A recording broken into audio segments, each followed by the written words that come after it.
Oh, okay. We have like 7 more minutes. Yeah. Yeah, I have to look at my fingers for that. Yeah. We should be good. Okay.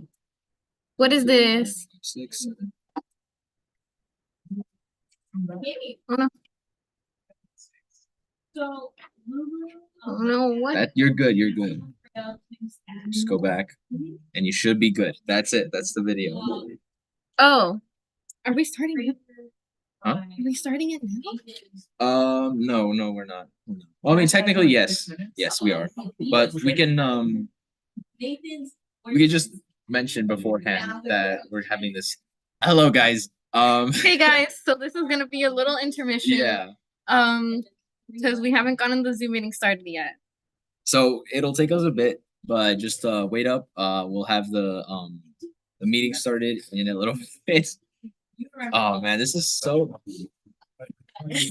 Just cut us some slack. Cut us some slack. We'll edit the I don't know if we can anymore. Because it's just streaming right now. I think we can like in the. What are you trying to do? No, we just started it preemptively. So now that's happening. Sorry, guys. Video now. So that's crazy. Okay. You guys can always. Yeah. Sure. Just upload mine. Really?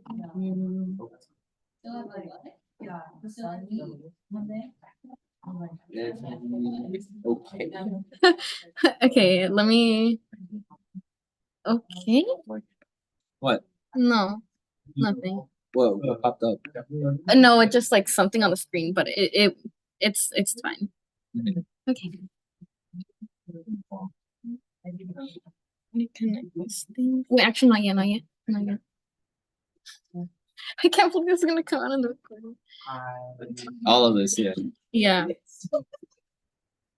Sorry, guys. You can't. Here is the Free entertainment. link. These are simple. You just need to look forward. Do you have to Wonder. Oh, should you connect the? Oh, where's the webcam? No, I'm not connecting the webcam. Oh, you're not. I'm using this. Wait, so that. And then it's gonna like Be like that. And then we have like this. But yeah, I'm gonna connect it Extended? here. Yeah. No. Oh, okay. So you just. Oh, switch the channel in. How do I switch it? You go to input. It's the thing on the right, or thing on the left. Go on the left. Go to the left. This is the left. No, press the left button. Press the right button and go to HDMI. Yeah, you're good. You're good. Yeah, that's it. Sorry. What? I was Mr. Tech guy. I was telling. Hey guys. So for the YouTube people, today we're going to be covering LGBTQ plus representation in the media, more specifically in video games, and all that entails, creating safe spaces, because you are loved. Love you. At VGDC, we love everybody. And this is going to be a collab with QT STEM, one of the clubs here at UCI. Oh. And this is the QT STEM club Hi, member. I'm Jonathan. I run QT STEM, and I'm in my 5th year in material science and engineering. Yeah, nice. And we're gonna get more into that as the presentation starts about like our different clubs and everything like that. So sit back, sit tight. We're gonna be starting in 3 minutes. Sorry. 3 minutes. Oh, okay. I should share my screen. Honestly, I think this adds to the authenticity of this. It does, yeah. Does it not? Yeah. Okay. Oh, whoops. Oh my god. Just go to the slideshow. Go to the slideshow. You should be good. You're good. You're good. You're cool. I should probably not have done that, but you know what? It's all natural. Okay, fine. Oh, there you go.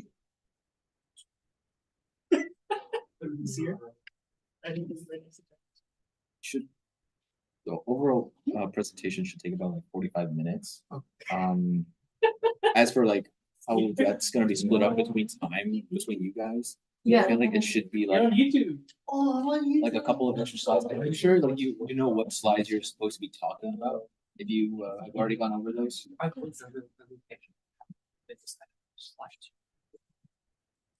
Yeah.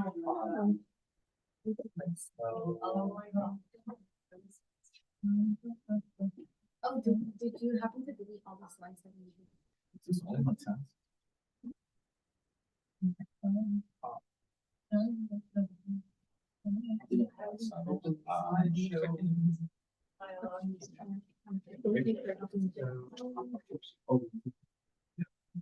And good luck, Noah. Thank you. I have to interview someone. Oh, I'll see if she can buy the key. Yep, you get my key. Are you by yourself? I was expecting Brian to help with it, but I can know. I can just leave and say he has. I would appreciate that.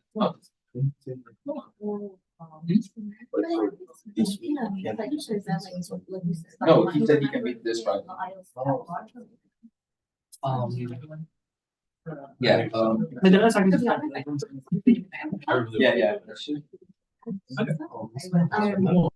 I didn't bring my laptop, so I have to feed that. That's fine. It's just, I just pull it up on the phone so I can read the questions. Normally I had to animate the movie to that one. Yeah, look at that one. A what? Irritated, but trying to think. My No, mind there's, is trying to go that would be a faster than I bit ridiculous if there was a cheat don't sheet. know. It's fine. Yo, Who is this? give me a second, I just need to get my. So these ones, some of them, you'll have to like have them perfectly and then you try and not get that done. No. So, we'll go outside and make this. Ready to take this? Take care of.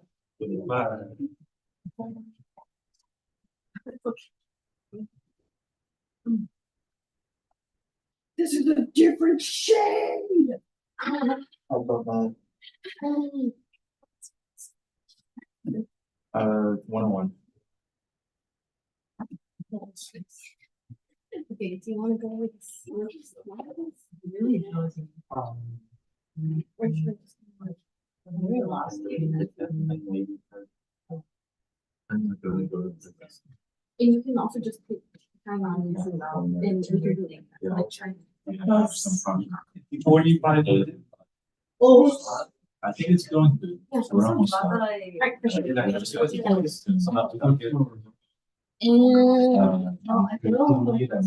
Okay. And I guess, right, what the? Okay, let me see if there's people who want to join. Is there like a waiting room on Zoom? I'm not sure. It's not letting me click on anything, to be honest. Where is the rating room supposed to show us? It depends on if like have that set. Oh, Could you click on more? yeah.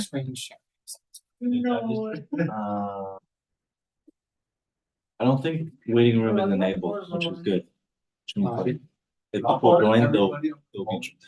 Okay. Yeah, well, that's fine. We can just like. No, I guess that like. Okay. All right, I'm gonna start the meeting. All right, guys. So, hello and welcome to VGDC week 7 workshop. This workshop is going to cover LGBTQ plus representation in all sorts of media, including video games. And we're also doing a collab with QT STEM here. So, my name is Jackie. I'm Jonathan. And yeah, we're just gonna get into the presentation. So just as a disclaimer, this presentation uses labels associated with video games, but please do not feel pressured to label yourself. You're valid no matter what. And so for this section, we're going to be covering history, and then we're going to be covering contemporary, like modern portrayals. And then we're going to be doing an analysis on that, a review of commonly used stereotypes. And then healthy representation, what can we do to ensure that LGBTQ plus representation is as healthily represented as possible? And finally, we'll end with recognition as to why healthy representation matters. So to start off, we're going to be looking at a history, a recollection of LGBTQ plus representation in video games. So first we have Paco, which is a murder mystery game released in 1985 from a game called Le Crime du Parking. So the character in this case is Paco, and he's the first gay character to be portrayed in a video game. And then we have Samus. Samus Aran. So you may be like, Samus isn't technically, like, it isn't canon that Samus is lesbian, but it is, she was the first woman character in a Nintendo, like in a main Nintendo franchise like this. And I think it speaks to, like, this was published in a Japanese magazine, I believe. Mm-hmm. And the story behind it is that because all the other characters at the time were men, they assumed that Samus would be a man and made her unintentionally lesbian. So she's not lesbian officially, but it is, the fact that this comic exists is kind of a comment on sexism in video games at that time. Yeah. And next we have Felena and Lilia. And this is a lesbian relationship, and Felena is actually also gender fluid. So here we got that representation of gender fluidity and also representation of a lesbian relationship. And it was released in 1995. And I believe it was based on like an animated series, like an anime. So that's really interesting. Yeah, just like it was like Felena, Lilia, it's based on. And then we have Curtis Craig from Phantasmagoria 2, Puzzle of Flesh, released in 1996. And he's actually the first playable bisexual character, which is really nice. Is that from the particular studio, or? I'm not quite sure the studio. Okay. They have like a bunch of like Phantasmagoria like series. So they have like a lot of different. Maybe first in that series. Yeah. Let's see. So LGBTQ plus representation. What do you guys think is the most commonly used genre for the portrayal of LGBTQ plus representation storylines? Romance stories. Like genre? Yeah, romance. What? Fighting game. Interesting. Visual novel. Yes.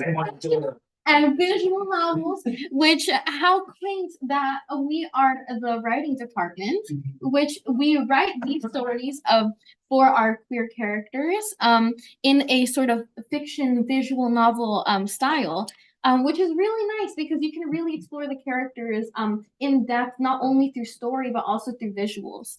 I also want to point out here, of the options that people presented, there was romance, fighting games, and visual novel. Yeah. And I just want to point out, I think it's interesting, like Bridget in Guilty Gear, you're gonna get pretty much the same, like it'll require a different strategies and a different play style.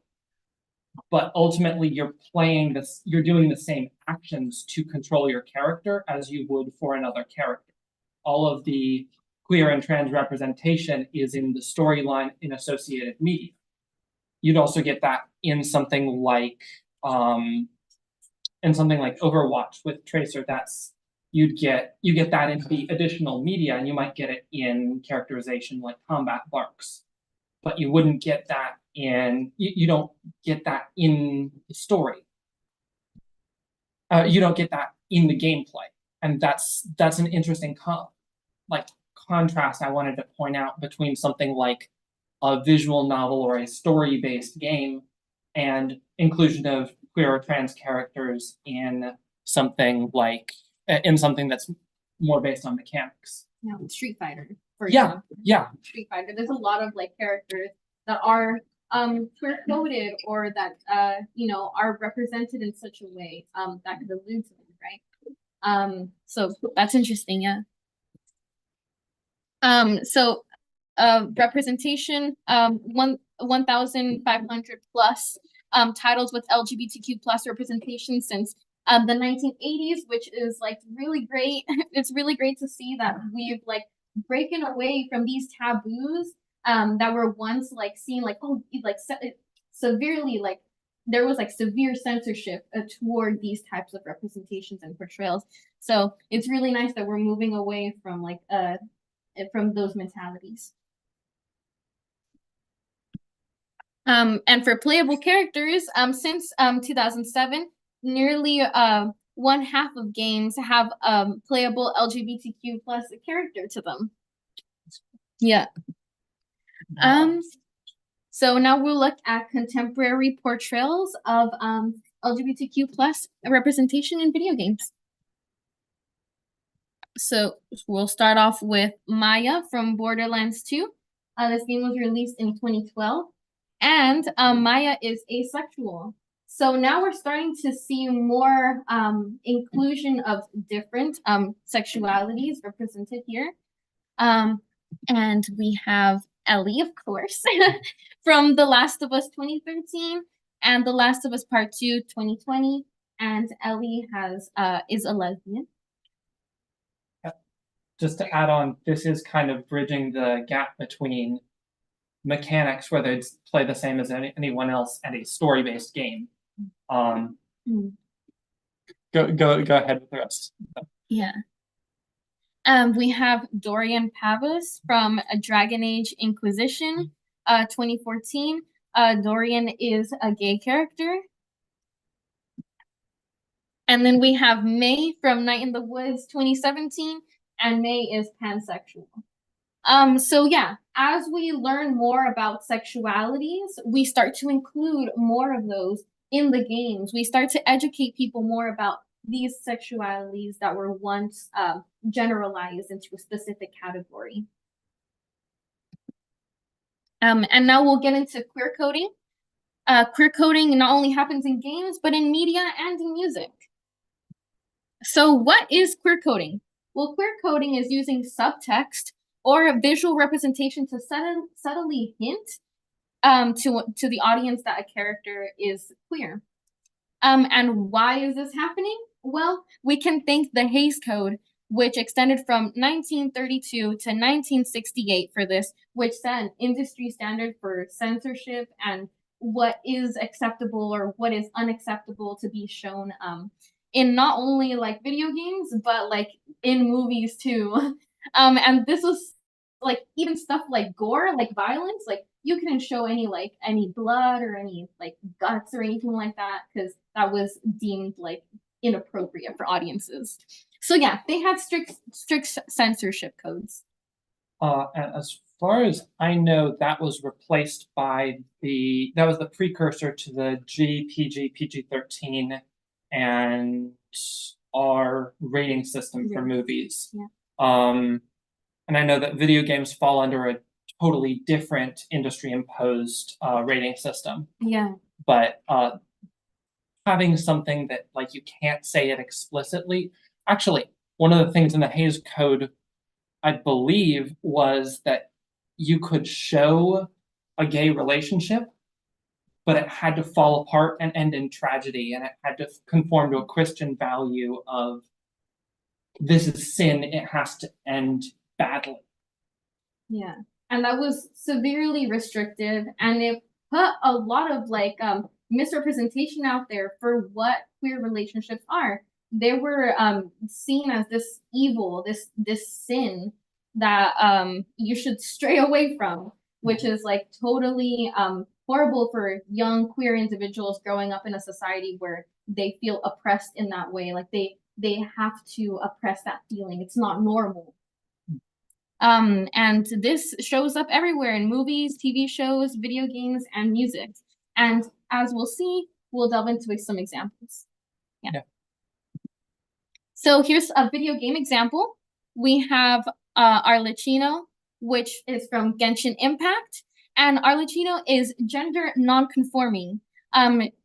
She was the director of the orphanage of the House of Perth, and is referred to as father by the children in the orphanage, and is also referred to as the knave. Now, the knave, and this is a common occurrence with queer coding, you have to look really into it, into these queer coding, like subtle hints to really understand and pick apart what the directors, what the creators are doing with this character. And the knave in Old English is defined as young boy or servant boy. The Chinese character for the knave just like translates to servant person. Once again, we have like this like androgynous feel to the character. They're not exactly like being labeled like a man or a woman. They have like this gender fluidity about them. And here's an example of queer coding in music. This is a Small Town Boy by Bronski Beat. I totally recommend listening to this song. And here are the lyrics. It says, "Mother will never understand why you had to leave, but the answers you seek will never be found at home." So this is basically saying, you know, they will never be able to find themselves if they stay in a society that has these restrictive mentalities and abides by these cultural norms that don't let you express yourself to the fullest. Mm-hmm.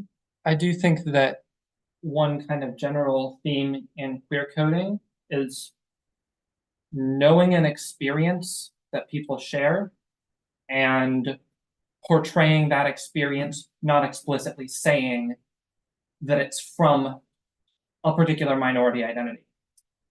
And I had something else.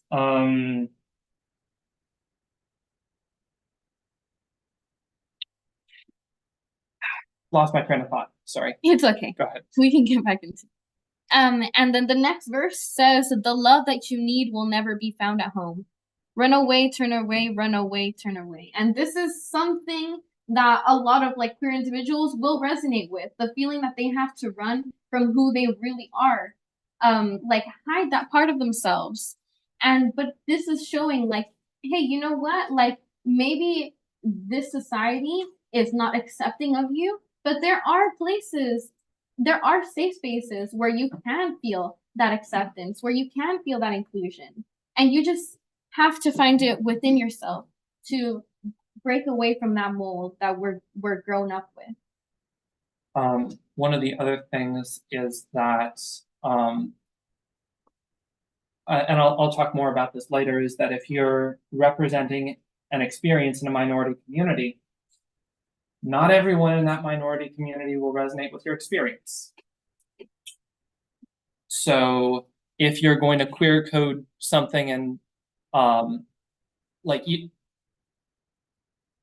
one of the key things in writing a minority based story is you can't treat the minority like a monolith. You can't treat the minority like it's homogenous, and figuring out what aspects of a minority experience you can represent and what aspects of it kind of go together and are things people from that minority will resonate with.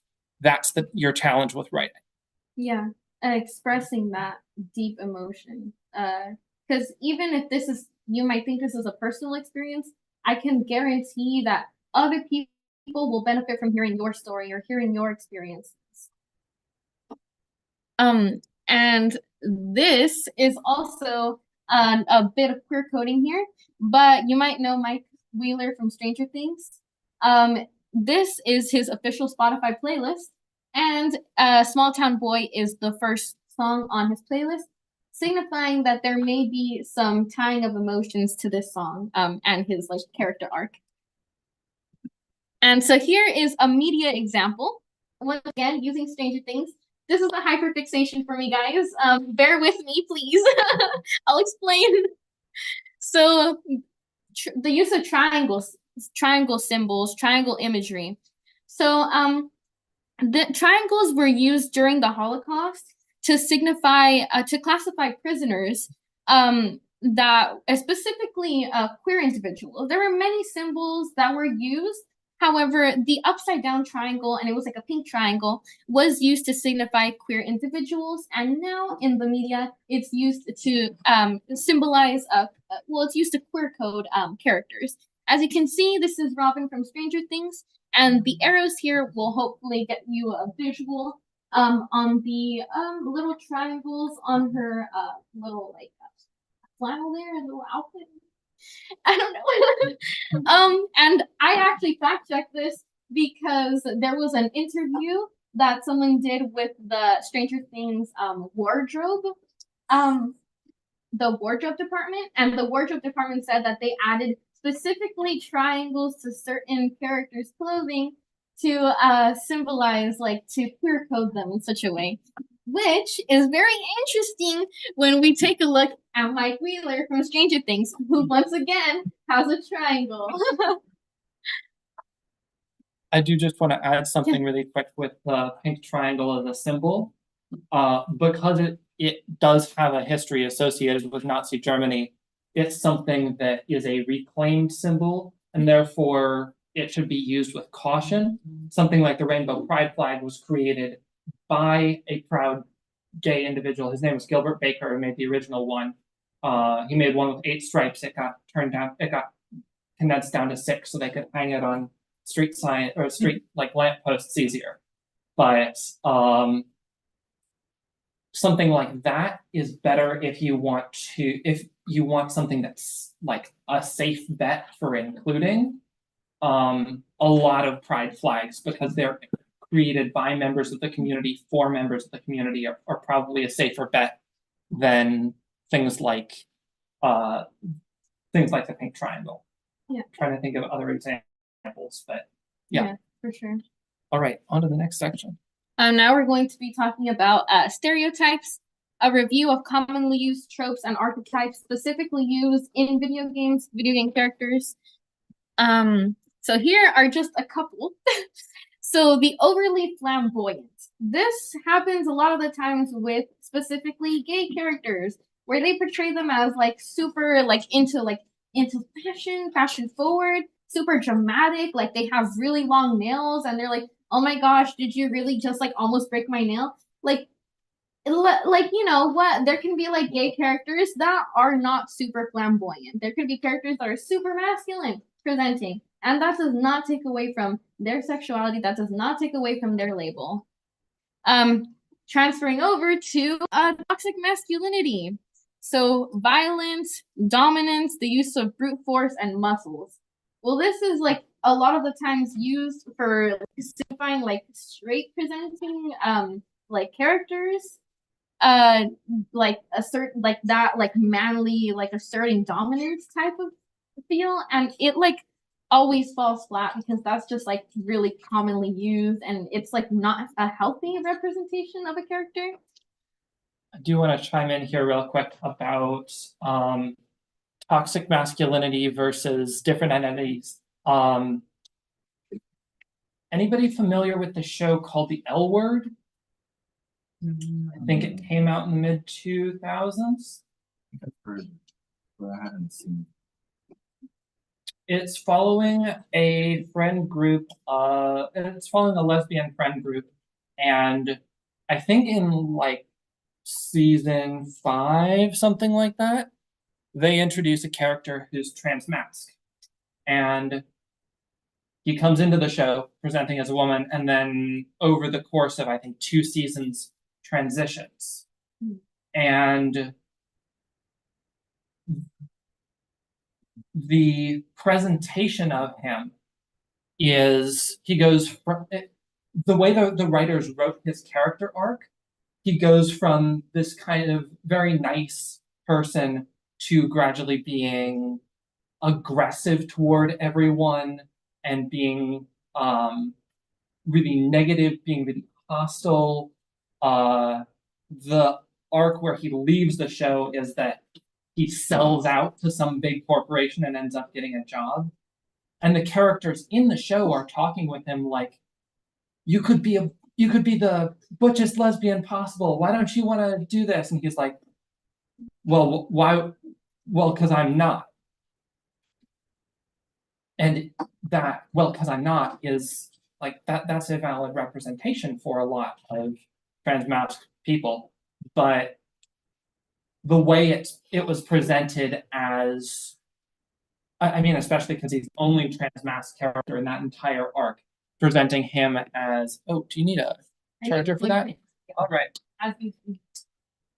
Presenting him as the only trans character, and also having his transition portrayed as a negative arc for the character is something that really portrays a lot of trans masculine identities as negative.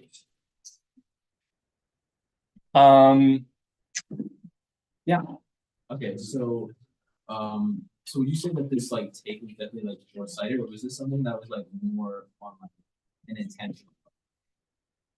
So this is one of the problems with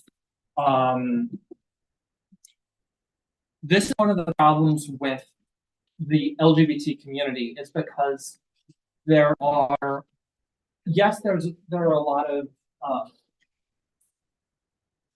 a lot of shared experiences with not fitting in with a societal definition of how you should present your gender, or how you should present your sexuality, how you should interact with other people. But also, there are a lot of very different experiences, and hurt people. A lot of the trauma that comes from, like, people get traumatized by being raised in an intolerant environment. And so, like, in modern day, you think of the LGBT community. In early San Francisco, I think in the 1960s, there was the lesbian community and there was the gay community, and they were different because a lot of people in the lesbian community did not want to interact with men at all. And so then you also get, like, there's a lot of overlap between like lesbian community and trans community. And so people transitioning from feeling like they're a woman who likes women to feeling like they're a man who likes women creates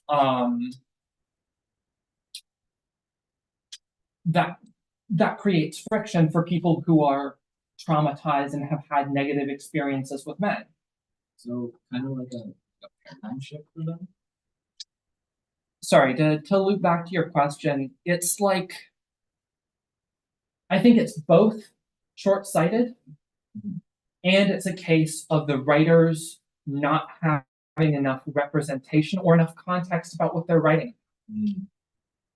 It's a case where the writers are approaching a new topic and don't consult people from that community in order to really address it and do it properly. Yeah, for sure. And I want to get into something, but I'll get into it later. I want to talk about biphobia, because I feel like that also goes hand in hand with the points you were mentioning. Well, actually, I'll talk about it now. Okay, so yeah, like biphobia. A lot of the times, you know, like bi people get the, oh, you're straight passing thrown at them, because yes, they like the opposite sex, but at the same time, they like the same sex. And just because they like the opposite sex, people are automatically like, oh, well, you're privileged because you're straight passing. Like, it's okay. Like, you don't experience the same thing that lesbian individuals experience or like gay individuals experience. But within that, there's a lot of like this like pressure within bi individuals to come out as either gay or as lesbian. Because if they don't, then it's like, well, they're put in this situation where they get like told that they're like straight and that they're not like really that gay, right? And so I don't know, it's just like really like this really oppressive mentality for both sides. I know we're gonna get into negative stereotypes in a minute, but one of the common problems is, I don't know what percentage of the population is gay or bi. It's something in the single digits, definitely less. Don't quote me on this. I think it's less than 10%.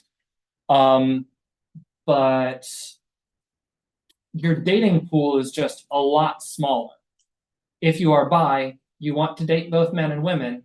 Like, if I'm bi, if I want to date both men and women, my dating pool for women is going to be larger because there are more straight women who would who I can form a connection with than bi or gay men who I could form a connection with just by numbers. The other thing about the social pressure, because we're going to get to negative stereotypes, is the, oh, well, you're indecisive. Oh, well, you're greedy.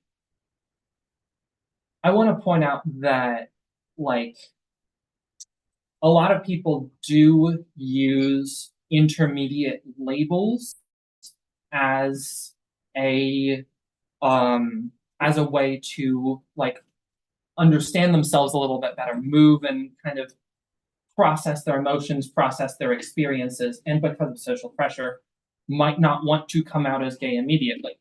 Mhm. Let me put this in a different context. If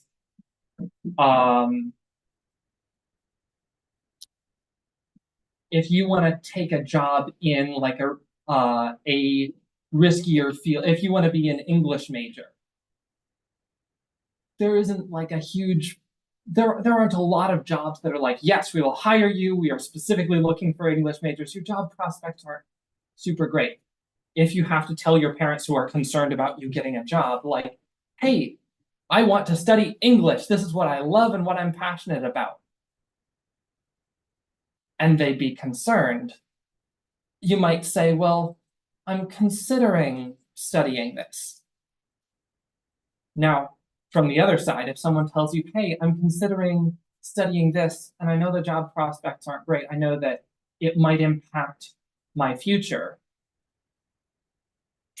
To respond to that, if you say, oh, well, the job prospects aren't great, that's not a good thing for you to go into because there's no telling if you'll get a job. I wouldn't want you to kind of shoot yourself in the foot like that. Or would you tell them, oh, okay, that's interesting. Why are you interested in it? What's your passion for that subject? What's cool about that? Encourage them and talk about their interest. In the same way, if someone comes out to you as bi, even if they are using it as a transition label, even if you are pretty sure, if you approach them and you say, oh, well, like, you're not, like, you're just in transition. You previously only dated men, or you previously only dated women. It's like, if you approach it like that, then they're gonna feel really negative. They're not gonna want to share. But if you say, oh, okay, like, you're okay, I like, if you meet them where they are. Yeah, exactly.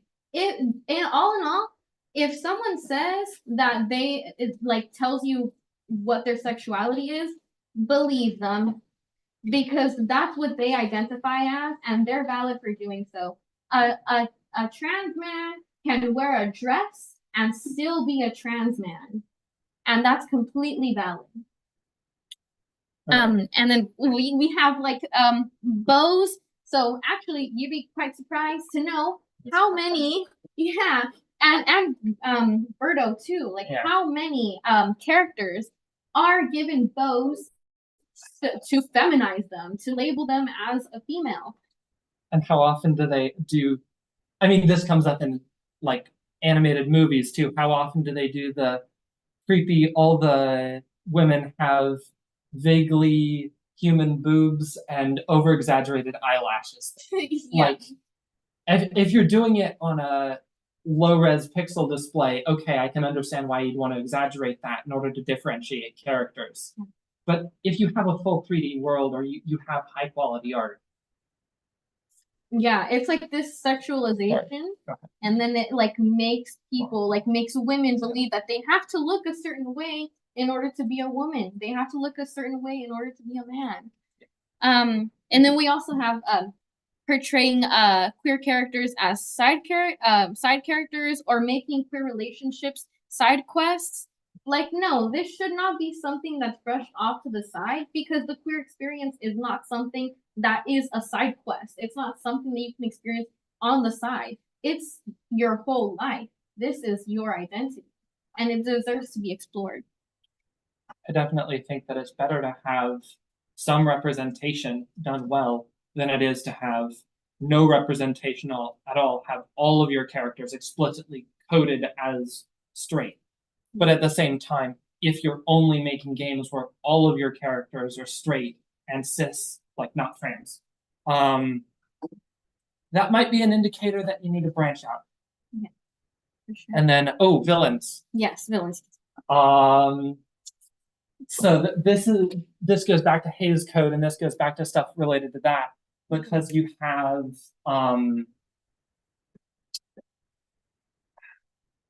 if all of your characters are villains, or if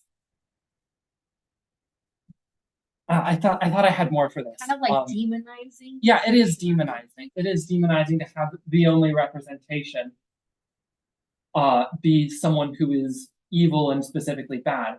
On the other hand, I have seen a lot of queer media that's like, ooh, hey, evil lady is attractive. I like the evil lady now, because they're the only representation that the queer community gets in the game. Yeah. It's just this really oppressive mentality, that once again goes back to the Hays Code and demonizing this, making it something that you would not want to be. Okay, and next we have healthy representation.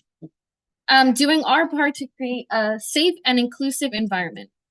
So these are sort of like some methods for healthy representation. We kind of went over this a little bit. But consultation, you can never have too much consultation. Consult with individuals who are part of the community you are trying to represent. You want to do a good job at representing them, so you want to get as much information about that community as possible. And I will just, I know I've been kind of jumping in a lot here, but I want to add one more thing. Who here is familiar with Steven Universe? Who has heard of it before? Just raise hands. All right. Actually, a good number of people, actually. So, for those who don't, Cartoon Network show mid-2000s? Yes. I watched it later, so I wouldn't know.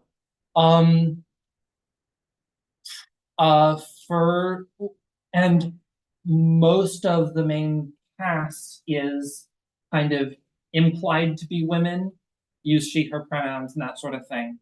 I think it was the first lesbian wedding kind of shown on Cartoon Network. And they have a lot of other stuff that is queer coded, if not explicitly queer, on the show. Problem is, post the show coming out, there's a lot of kind of negativity and people commenting about how, oh, well, I'm a minority and I didn't feel represented by this. I'm such and such. I didn't feel represented by this. And commenting and picking apart a lot of flaws. And this is a product of Steven Universe being a very public piece of media. And it's also is a product of it being very big, and also being one of the only pieces to represent anything that is representative of the queer or trans community. If you have something like that, yes, consultation will help, but ultimately you are not going to be able to represent everyone from a minority's experience. You're not going to be able to represent every single, like, queer minorities are not a monolith, going back to that again. You're not going to be able to capture everything, and figuring out a balance between representing enough and feeling like you're just trying to jam in stuff for the sake of representation is a balance you have to find as a designer or as part of your company. Yeah, and there will, like, just keep in mind, there will always be pushback. There is always going to be people who are going to hate something, complain about something, and you just kind of have to be true to who you are, true to what you're trying to represent. Remember your end goal and stay on that track. And that leads us to our next one, no forced representation. Yeah, do not label a character just for the sake of diversity and then never talk about it again. That's like a big no-no. Don't like force a character into a role that you're not going to explore in greater detail. And with that said, exploration. Do explore characters in greater detail. Because human beings are so beautifully complex. Every experience is different. Every person comes to their own differently. And it's just really nice to get that representation out there. People will find themselves in the characters that you created, which I think is a really nice thing that we as writers and like artists are able to do. And yeah, just acknowledge that gender and sexuality are fluid. We're always like learning and growing. And so if someone like gives a critique, if someone gives advice, just take that in, learn more about it. There's like research on the internet that you can look into. And yeah, challenge norms, break down taboos, and have educational conversations. We are only going to experience change and grow as a society if we have these conversations, if we show these characters. It's not binary. Not everything is black and white. There are gray areas and different experiences. One other thing that I will bring up, if you are an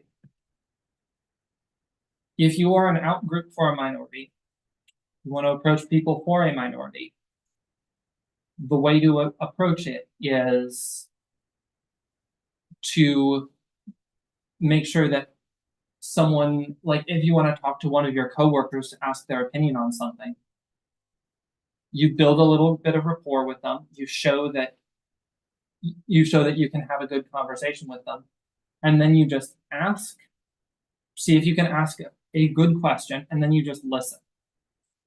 Asking and learning more about a minority identity isn't about it isn't about we need to solve this one specific problem.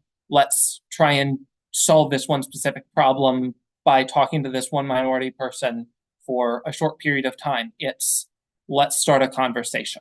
Yeah. Starting a conversation and like letting people know that it's okay to talk about these things. And then here we have a recognition. Why representation is important.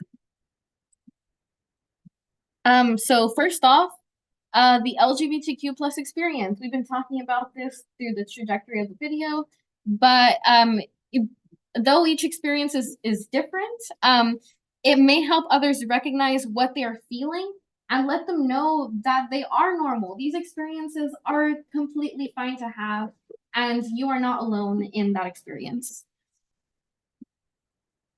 And also role models. We want to see ourselves represented in the media. We want to have someone to look up to, and we want to be proud. We want to be proud of that. And so LGBTQ plus role models are really great for bringing out that experience. And also creating safe spaces, creating environments where people feel safe to share their experiences and feelings like online or like in like little niche little groups. I know that there's like a bunch of like social media accounts, like fan accounts that are dedicated to certain like spaces. And so just like really creating those and like making sure that people feel safe, it's really nice. And yeah, just awareness, educating individuals about the LGBTQ plus experience. This is a fairly new topic that people are just starting to have conversations about. It used to be really like a big taboo that no one wanted to talk about. But now we are having these conversations. So which is why recognition is like really important. I do just want to add something here about awareness. Anybody want to guess when, or anybody know when the last laws decriminalizing same-sex relations were struck down in the US? 2014. Was it 20? That's even more recent than what I was gonna say. What? Sorry. What's the one that you know about? Okay. The one I remember is there was I believe it was a Supreme Court case. The case started in 2003, where people were arrested in Texas just for being gay. I think it was like at someone's house. They had someone over, and police came to the house, raided the house, and dragged them out and arrested them. That happened in my life. I think that happened within everyone's lifetime in this room. If it didn't, that I'm old. I'm a fifth year. But yeah, that's still recent, and it's helpful to know these things were honestly really recent, and impacts like things like that do still have trickle-down effects. Because like it's still recent. Yeah. And knowing how recent it is can help contextualize. Help contextualize. And now we're going into safe spaces through STEM. So yeah, take it away. I'll give you the pitch for QT STEM. We are queer and trans in STEM. We support we aim to be a space for community and solidarity for anyone who identifies as a gender, sexual, or romantic minority. If you're still exploring stuff, we don't greet you at the door. Hi, are you gay? You have to be gay in order to enter our club. If you just wanna come and hang out, learn about people's experiences, that's great. Honestly, what we do most, we do discussion meetings where we'll discuss how a particular topic and STEM or a particular topic and gender, sexual, romantic minority identities kind of overlap. We also just do social events like come and we did a Bob Ross paint event last quarter. That was a big event. That was a good time. And we do a finals potluck every week 10. Bring some food and enjoy. I will usually make some kind of soup and just have a big pot of soup for everyone who wants to join in, and people will bring like cookies and oranges and stuff like that. It's a good time. We do have a Discord and an Instagram on the next slide. Yep. I covered up the Discord because the Raiders are back. Cute boos. Yeah. So, if you would like to join, as soon as we go offline on this, we'll, I can remove the box, and anyone who wants to join our Discord can. But we'll post a calendar of events week 1 for this coming quarter, and we're gonna put flyers on our Instagram if that works better for you. But thank you everyone so much for coming, and thank you so much for listening. And thank you, you too.